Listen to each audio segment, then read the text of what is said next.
Today, the name of Winston Churchill sparks debates hotter than ever. For some, he is the greatest Briton of all time, the man who saved Europe from Nazi tyranny. For others, he is a colonial reactionary, a Russophobe, and a politician who dreamed of strangling the Soviet Union long before Hitler appeared.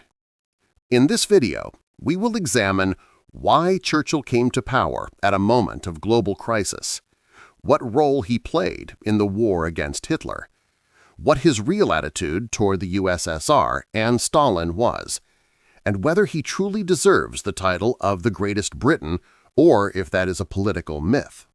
Born into an aristocratic family, Churchill grew up believing that the British Empire was the greatest force in the world. He took part in several wars, craved glory, loved risk, and spent his early years as a war correspondent.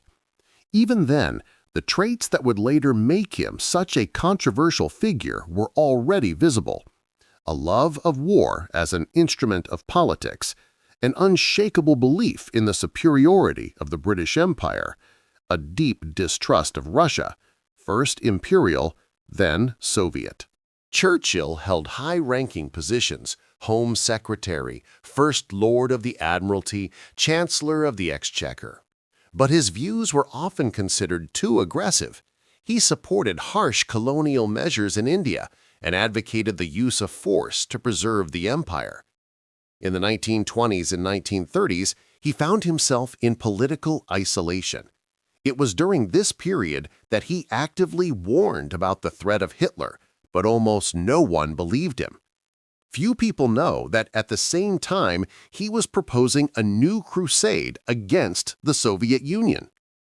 Churchill openly stated, "Bolshevism must be strangled in its cradle." He supported the Allied intervention against Soviet Russia in 1918–1920. He considered communism an Asiatic plague and dreamed of returning Russia to the orbit of Western empires. Moreover, he called Lenin a demon, the revolution a plague, and the USSR a barbaric tyranny. This hatred would remain for life, even when he was forced to form an alliance with Stalin. In 1940, Britain stood on the brink of defeat. France had fallen. Hitler was preparing an invasion, and the British political elite was utterly confused. Churchill became Prime Minister at the darkest moment in the nation's history. He delivered a speech that would go down in history. "We shall fight on the beaches. We shall fight on the landing grounds. We shall fight in the fields and in the streets. We shall never surrender." This was the moment when his personal will became national strategy. Churchill achieved the most important thing. He convinced the nation that defeat was impossible. When Hitler attacked the USSR in 1941, Churchill said, "If Hitler invaded hell, I would at least make a favorable reference to the devil in the House of Commons."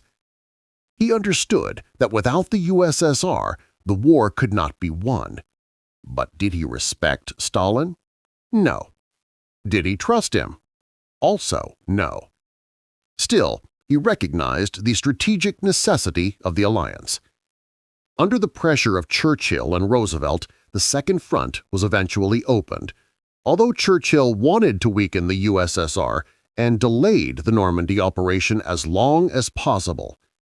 At the Yalta Conference, he was the one most afraid of Moscow's growing power. In 1946, in Fulton, he delivered his famous Iron Curtain speech. Many consider it the beginning of the Cold War. Churchill claimed that the USSR sought to enslave Eastern Europe. He demanded the creation of an anti-Soviet bloc. Once again, he returned to the idea of military containment of Russia, even if not in the form of direct against. Arguments for: saved Britain from capitulation, inspired the nation to resist, played a key role in defeating Hitler. Brilliant orator and strategist. Arguments against colonial policies and brutality toward the peoples of India, Africa, and the Middle East. Anti-Soviet aggression. Racist statements. Responsibility for the Bengal famine of 1943. Resistance to decolonization and attempt to preserve the empire at any cost. Churchill is not an unambiguous hero. He is a man of his era, complex, harsh, imperialistic. He is a wartime leader, but also a man of the old world. So, was he the greatest Briton? He was a great military leader, but not a great humanitarian. An enemy of Hitler's dictatorship, but a supporter of colonial dictatorship.